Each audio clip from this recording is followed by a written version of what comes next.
Not long ago. Oh, it's a funny one. Do you know it? On August 30 of this year, Lehman Brothers announced that they had appointed Jeb Bush to take care of certain accounts that they had.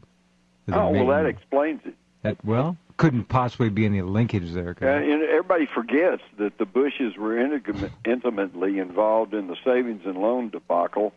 And George W., of course, has never been in a business that was successful. So, he's kind of the kiss of death. Never will be either. There's some funny stuff going on here, and then one ties right into your book. Pitch your book here for me, will you please, first? Well, everybody kind of understands that something's not right and that this country's off track.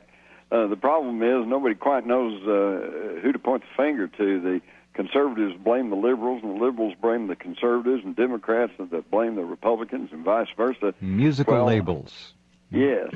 But I think I've really got it truly pinpointed. It's when you hear neoconservatives, just think in reality they are National Socialists. And the acronym of National Socialism is NAZI, Nazi. And that sounds like maybe some kind of 60s radical rhetoric that, they're a bunch of fascists, they're a bunch of Nazis. But when you do your homework, as I have, you're going to find that the very same financial families and corporations that created and supported Hitler and the Nazis of Germany in the 30s continued to support them through World War II. Yep. President Bush's grandfather, Prescott Bush, a ranking and powerful senator who helped create the CIA, was actually prosecuted under the Trading with the Enemies Act in late 1942, in the middle of World War II, for being nothing but a financial frontman for Hitler and the Nazis. And at the end of the war, John J. McCloy, who had been chairman of City National Bank, which is now Citicorp, was appointed, who had sat in Hitler's box during the 1936 Berlin Olympics and was one of the people who was funding the Nazis through his bank. He was appointed High Commissioner of Germany at the end of the war, and he pardoned thousands of Nazis and sent them to the United States, where his protege, Allen Dulles, who had been an attorney for Cromwell and Sutherland, representing Nazi interests before and during the war, whitewashed their backgrounds, rolled them into our military-industrial complex, brought in, of course, the rocket scientists, the mind control experts, the psychiatric experts, and they were continued with their program of eugenics. And now we have to mention always, as a historically accurate footnote, that eugenics was an American-conceived program. That's true. In fact, the person who funded the first major eugenics office was the wife of Edward Harriman, the Harriman brothers, tycoon, the Harriman brothers, and of course their proteges were the Bush family, Prescott Bush, who also sat on the board of directors of the Hamburg America steamship line, which later was found to have been brought all these Nazis and Nazi propaganda and saboteurs and spies into this country during World War II. So what I'm telling you is that they are now trying to put together a new Reich in America. We're the new empire, and the German word for empire is Reich with a capital R. Hitler was Third Reich, and so I say they are now forming the Fourth Reich. And interestingly enough, in German, the word Reich with a small case R means rich or wealthy. Sure. So it's not a stretch to say that Reich means an empire of the rich and the wealthy. And of course, what they've done is take over the country through what Mussolini called corporatism. Right. Controlled by the corporation. And look what's happening with this financial catastrophe. Bank of America buys up Merrill, and see, they're shaking all this out, and as Jim is telling you, they're consolidating and concentrating the power in the hands of fewer and fewer oligarchs. It's amazing. Exactly. So my new book, which after only 2 months on sale, had hit the extended New York Times bestseller list. Congratulations. Wonderful. Even though there was no publicity to speak of. You don't have any help. No, not from them. Yeah. The Rise of the Fourth Reich. And you will find amazing things in this book, things you were never taught in school. Never would and be. It is essentially a follow-on to my New York Times bestseller, Ruled by Secrecy. Right. And it pinpoints the people who are truly behind what's going on. And if you are like most people and you read the headlines and you watch the TV news and you scratch your head saying, what in the world's going on? They're making decisions that are obviously not even in the best interest of the United States. Then you'll begin to understand who it is and why they're doing what they're doing. And what they're doing is trying to create a whole new world order, exactly what Hitler said he was going to do. Right. And the same words that were used by former President George Herbert Walker Bush when he said that we are working towards a new world order.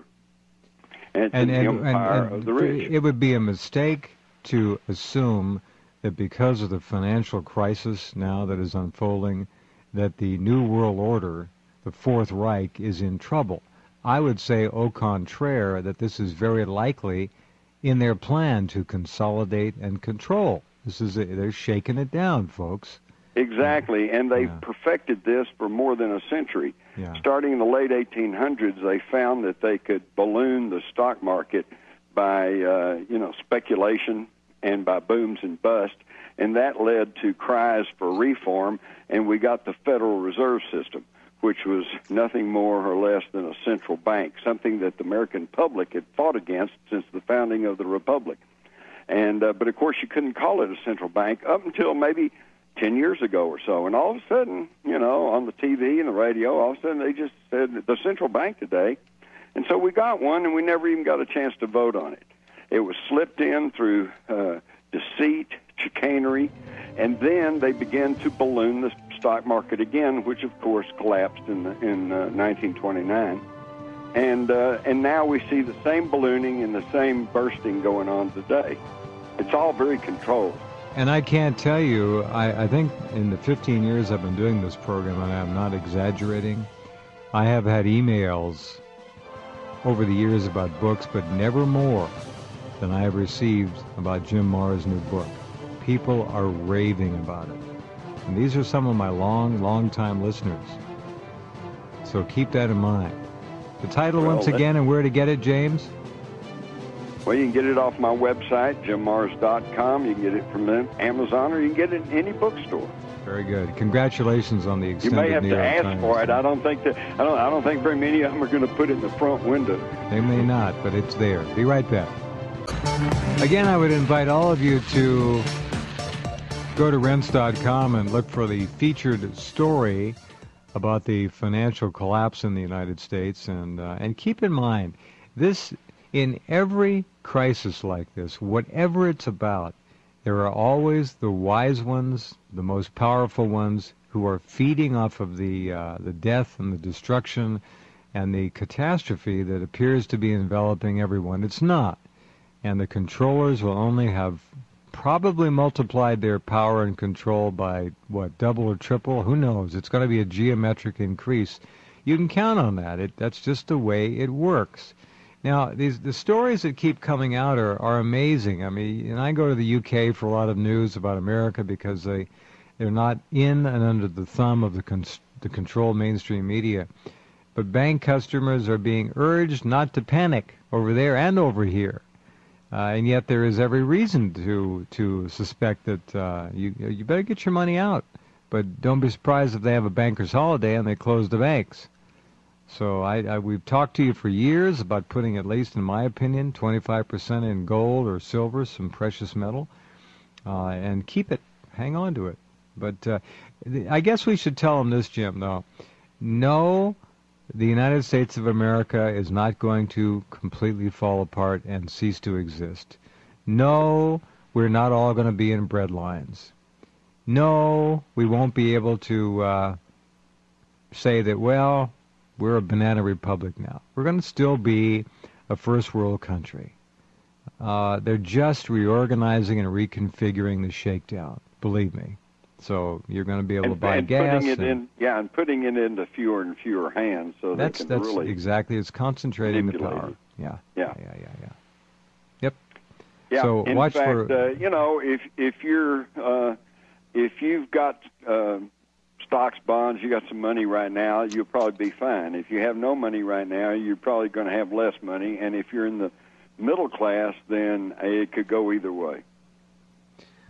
Well, they're obviously shrinking the middle class. There's no question about that. Yeah, I put the numbers in my book, The Rise of the Fourth Reich. The middle class is being squeezed out. And, of course, this is exactly the hallmark of a fascist society, which is you've got the very rich and the very poor and not much in between. That's what they want. And as I've said, Jim, I don't know if you probably, I haven't been able to read your book yet, but I haven't been able to read any books, but they're creating a two-tiered lower class in this country. The lower of the two tiers is the low class.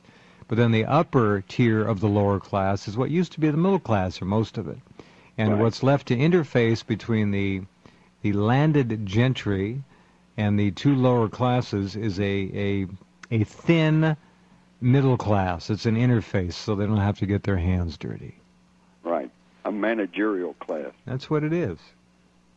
Yeah, and this is the hallmark of a fascist regime. And by the way, I use these terms advisedly. I'm not a radical. I'm not a revolutionary. I don't throw these things around lightly. Fascism is defined as the blending of state and corporate power, and it comes from Mussolini's black-shirted fascistas. And their symbol, of course, was the axe bound together in a bundle of sticks, which, since the time of the Romans, represents central authority. And this is why, basically, it sounds funny because these New World Order people, these self-styled globalists, they are predominantly for socialism, because under socialism, they can promise you care and consideration from cradle to grave, and yet any social program requires a central administration. And since they have the wealth and the corporate power, they can control the central administration, and so they can control everything. And the only difference between fascist Italy and Nazi Germany and today's modern America is that in those Italy and Germany in the 30s and 20s and 30s, the government or the state gained control over the corporations, and it was that blending of state and corporate power that produced fascism. Today in modern America, the corporations have gained control over the state or the government. End result's the same. Absolutely, yeah. I mean, Halliburton, you think about how many hundreds of billions of dollars, maybe $500 billion that they've made, looted, stolen. Yeah, I mean, and then they moved their headquarters out of the United States. Right, of course. I think they went to Dubai, right? Well, that's where our headquarters are, and they followed us. That's what it is. Oh, okay. Have you seen that hotel they're building there, whatever the heck it is? It's a tower? Listen, it's not just that hotel. In Saudi Arabia, they have an indoor ski slope. And that's in with Dubai. Real snow. That's in Dubai. That's in Dubai? I think so. I stand corrected. You can sit corrected. It's all too rich for me. I can't afford to go to any of those places. Actually, that hotel is going to be dwarfed by one that's coming up next to it. It's going to be a mile high? I don't know what it is. It's crazy. I mean, it's crazy stuff. Can you imagine the debauchery that goes on there, the money? Yeah, and again, we see a clear example of that at work in those countries like Dubai, like Saudi Arabia. You have the extremely wealthy, and then you have the desperately poor, and there's very little in between. It's the way it is. It's the way they want it. That's right. That big building Everybody they're building. Be working for the man. Yeah. That big building they're building actually will have many hotels in it, by the way. It's going to hold 35,000 people. Mm-hmm. Well, and why 35,000 people want to go there? Well, because they're going to offer them opulence. It'd be opulence. A great opulence. It would be a great vacation spot, I guess. You're putting the world's biggest airport in there, the world's biggest spaceport in there. I mean, they're doing everything big in Dubai. That's right. But I'll tell you something, whatever's going to be happening here, we may still remain a first world country, but we will. It's obvious that we're in for some rough seas, because even the Bush family recently bought thousands of acres in Paraguay. Yeah. So, what's with that? Well, that's called aren't safety. They Americans? Aren't they? I mean, they've had two presidents of the United States. Don't they want to live in America? It's called safety. Why are they buying acreage in Paraguay, or do they plan to flee there like Mormon and the other Nazis?